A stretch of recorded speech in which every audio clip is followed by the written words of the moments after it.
Okay, so let's consider this problem. Okay, so suppose cost function is, now you'll have to be a little careful, okay, for this particular problem. Suppose the cost function is absolute value of y minus 1 plus 1 times y. Okay, and let's say price is 1. Okay, and you have to solve the profit maximization problem of a competitive firm. Is that okay? Now notice that we have an absolute value function in between. So this function is not differentiable everywhere. Okay, because when the function is like this, the derivative doesn't exist at this point. Okay, so it's possible that this function is not differentiable at 1. Okay, so so we should be a little careful about this one. Okay, so what we are going to do is this: we can write this cost function in as two cases. Okay, one case is how the cost function looks when y is less than or equal to 1, and the other case is how the cost function looks when y is greater than 1. Is that okay? So if you see, the cost function is when y is less than or equal to 1, is 1 minus y plus 1. So 1 minus y, because this is y minus 1, right? So y is less than 1, so this term is negative. So if you want to make it positive, you have to just take the just multiply it by the minus 1, right? And you will get the absolute value of y minus 1. So this is 1 minus y plus 1 times y. Okay, and what about when y is greater than 1? Well, when y is greater than 1, this is straightforward. You're going to get y squared, right? Because minus 1 plus 1 will cancel and you will get y squared. Okay, so I can just rewrite this as 2 minus y times y, right? Can I do that? Yes.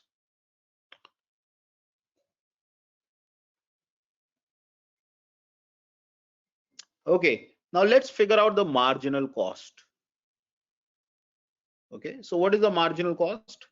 Well, at y equal to 1, I don't know whether the function is differentiable or not.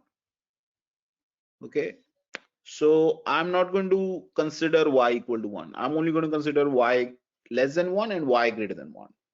Okay, so let's do that. Okay, and then I'm going to tell you why function is not differentiable at y equal to 1. Okay, so okay, so what happens at y less than 1? Y is strictly less than 1. Okay, so the derivative of this is 2 minus 2y, right? Yes. And when y is greater than 1, what is the derivative? 2y. Okay.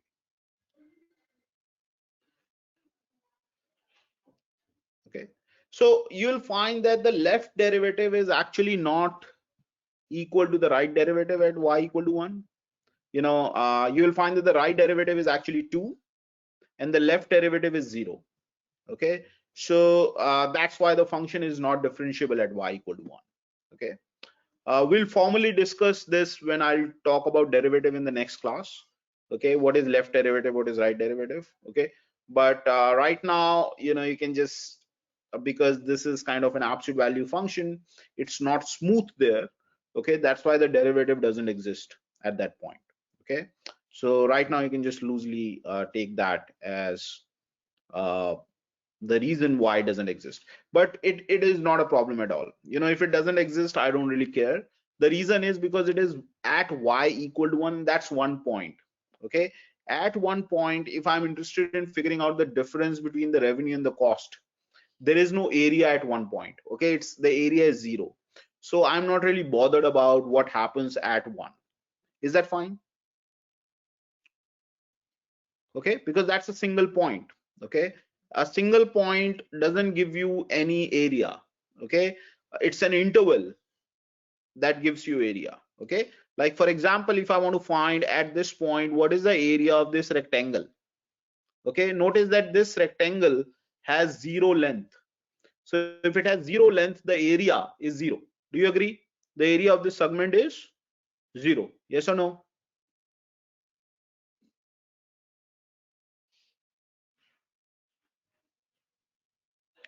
Yes or no?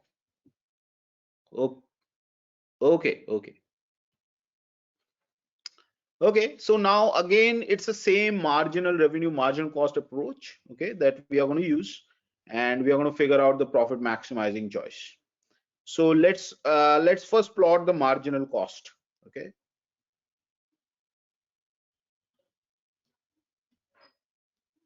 Okay, so it's just marginal revenue or marginal cost on the vertical axis and output on the horizontal axis. Okay, so let's see. So I'm going to plot 2 minus 2y for y less than 1. Okay, so this is how it's going to look. It's a straight line. When y is 0, it takes value 2, and when y is 1, it takes value 0.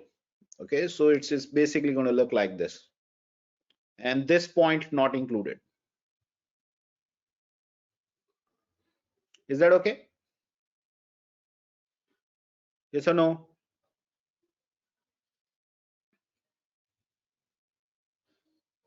Okay, and now I'm going to plot 2y if y is greater than 1. So 2y will start from here, because when y is equal to 1, the value is 2. So it will start from here, right? 2 at 1. And then from here onwards, it's an upward sloping curve, 2y. So it will be like this.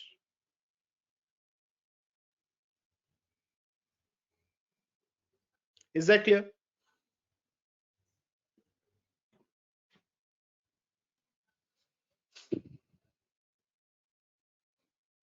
Okay, so notice that marginal cost is not defined at 1. Okay, but it is defined elsewhere. Okay, so this is how the graph looks.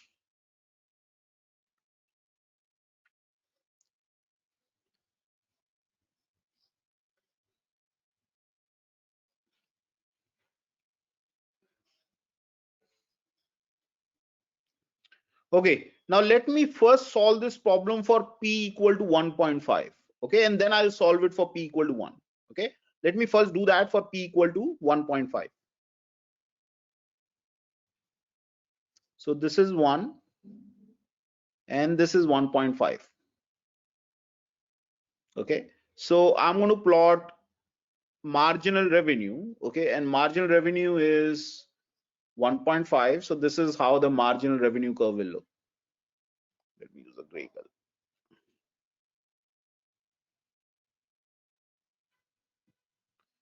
Okay, now this is the marginal revenue and this is the marginal cost.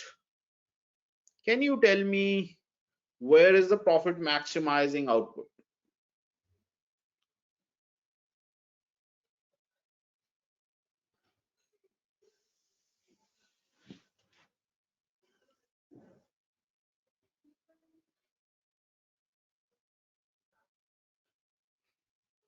Yes, very good.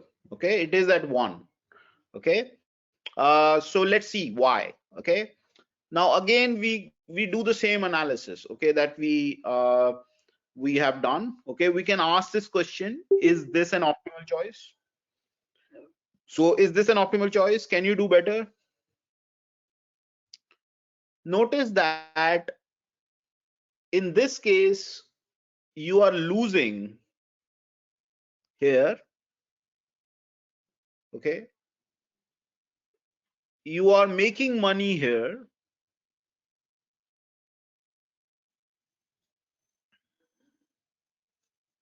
and then again you are losing here,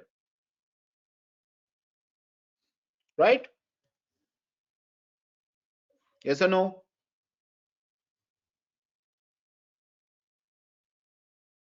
Okay, so can you increase your profit? Yes, by moving to the left, you can increase your profit. Yes or no?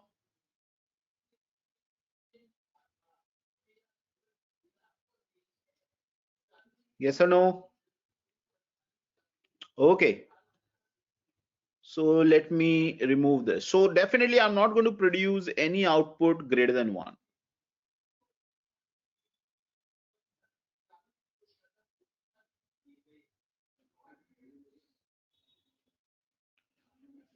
Okay, now let's check at this point. Can you increase your profit if you are here? Yes, by moving to the right, you can increase your profit. Yes or no?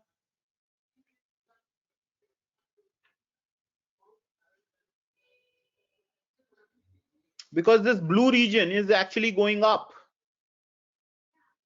Yes? Yes or no?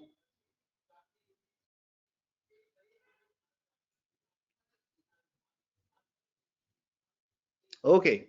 Now,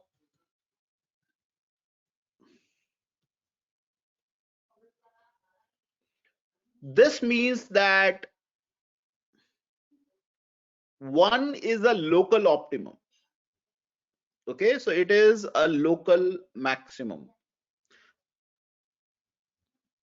Why did I say local? Because around 1 is the best point. If I look at a small interval around 1, in that small interval, 1 is the best point. Is that fine? Because if you are here, you would like to move to the left. If you are here, you would like to move to the right. Is that fine?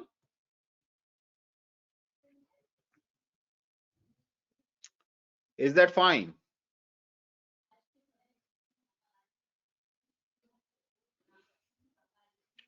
Okay, now let's check this point, for example. What can you say about this one?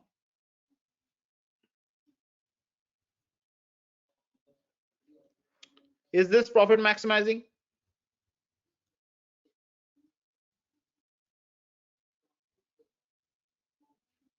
No.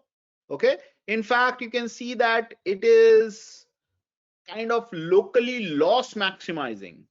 The reason is because if you are here, you go this side, you reduce your loss. You go this side, you also reduce your loss, right?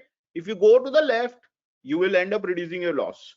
If you go to the right, you'll end up reducing your loss because you'll start making money here, right? You'll start making some profit. So this is actually kind of loss maximizer locally. Okay, is that fine? Yes or no?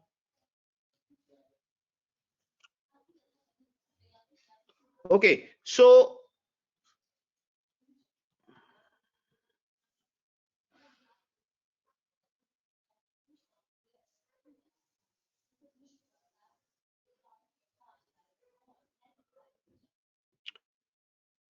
what can you say about 0?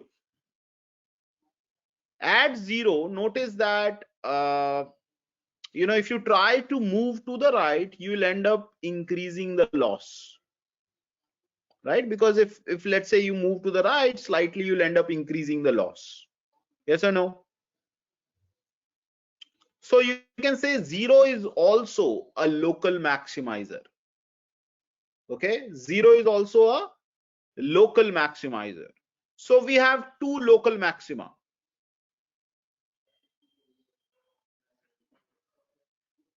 And we have to figure out the overall maximum. So, among the two local maximum, which one is the global maximum? Okay, which one is the best? So you just have to compare your profit at 0 with 1.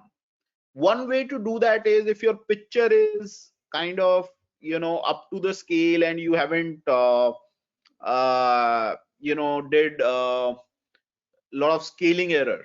Okay, then you can also make out from the picture. You can see that the loss on these units is actually less than the profit that you make between these two. So in net terms, you make this area minus this area. That's your profit. Okay, and since this area is bigger than this area, so so this is actually the profit maximizing choice one. Is that clear? Is that clear?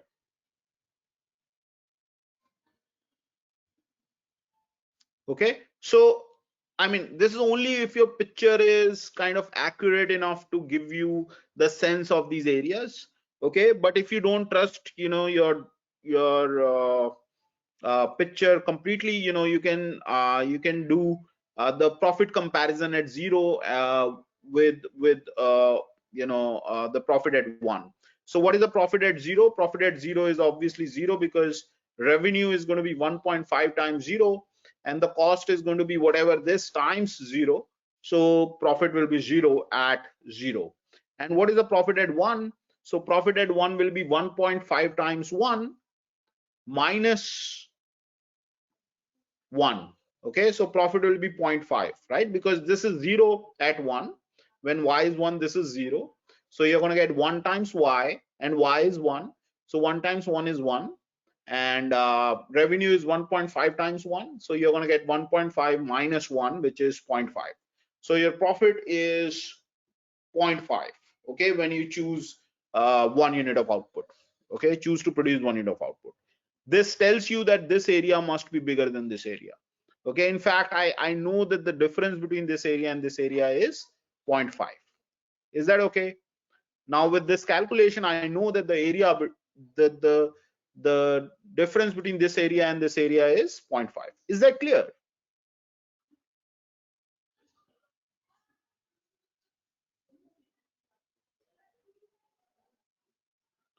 Have you all understood this?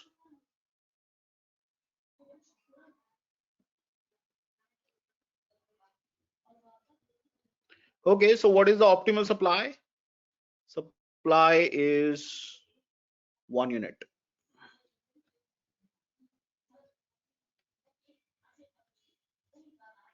Okay, now let us find the supply function. Okay, so obviously we'll also end up solving at price equal to 1 when we'll solve for the supply function. Okay, so let's just do that. Okay, so what do you think will happen at p greater than 2?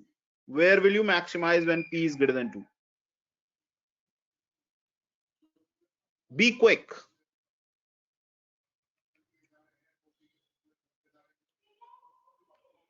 Come on, Sid. No, p is greater than 2. If you raise the price, why will you choose 0? It doesn't make any sense. Null? Why null? I mean, can't you see that there is an intersection here?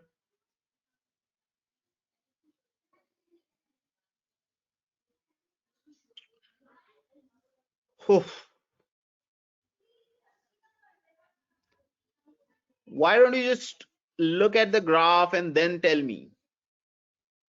Where is the profit maximum? You are making loss here. You are making profit here. Sorry about that. Just a minute. You are making, actually, this is the price. So you are making only profit. Let me remove this.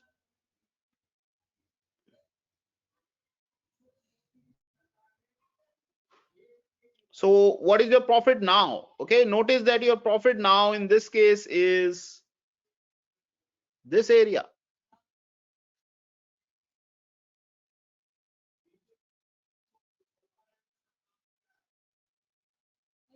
Is that okay?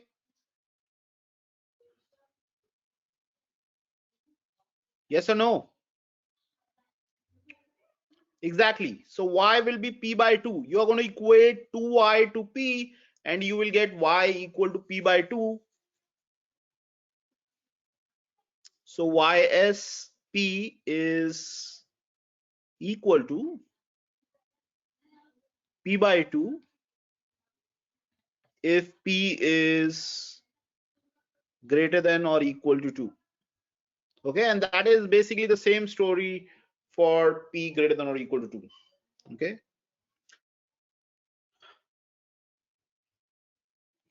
Okay, what happens if P is between 1 and 2? We did one example just now.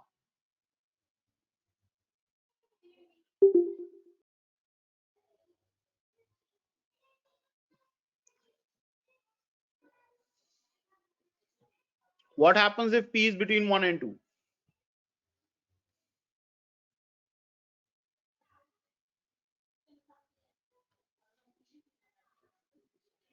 Exactly. So you just have to compare this area with this area.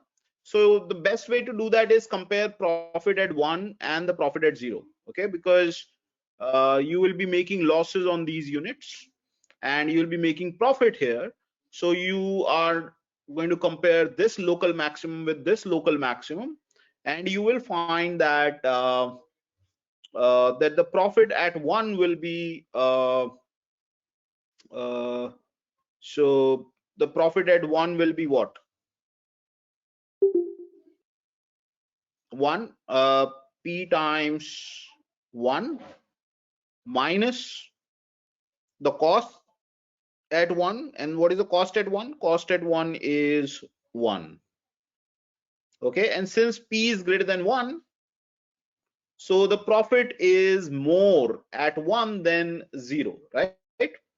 Because this will be greater than 0, right? Because P is greater than 1. Yes. So what that means is that if P is between 1 and 2, the optimal choice is 1 unit. Is that clear? Okay, now let's consider the case when P is 1. What do you think will happen when P is 1?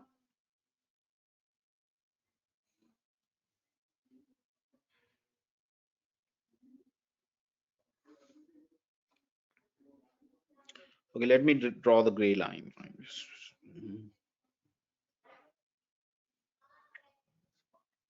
What do you think will happen when P is 1?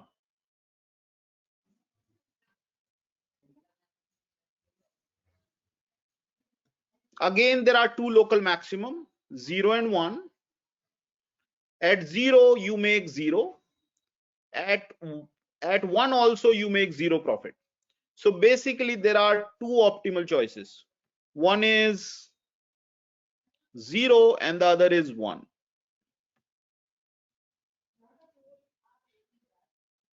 Okay, so let me just write it as a set. Okay.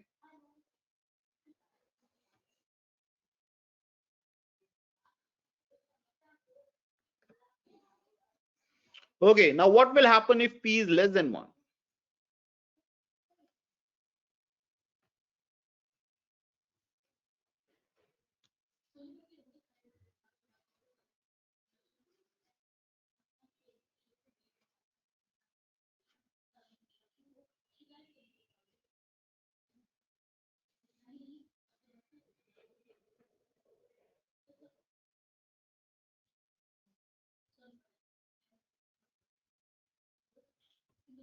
Zero will be profit maximizing. Absolutely.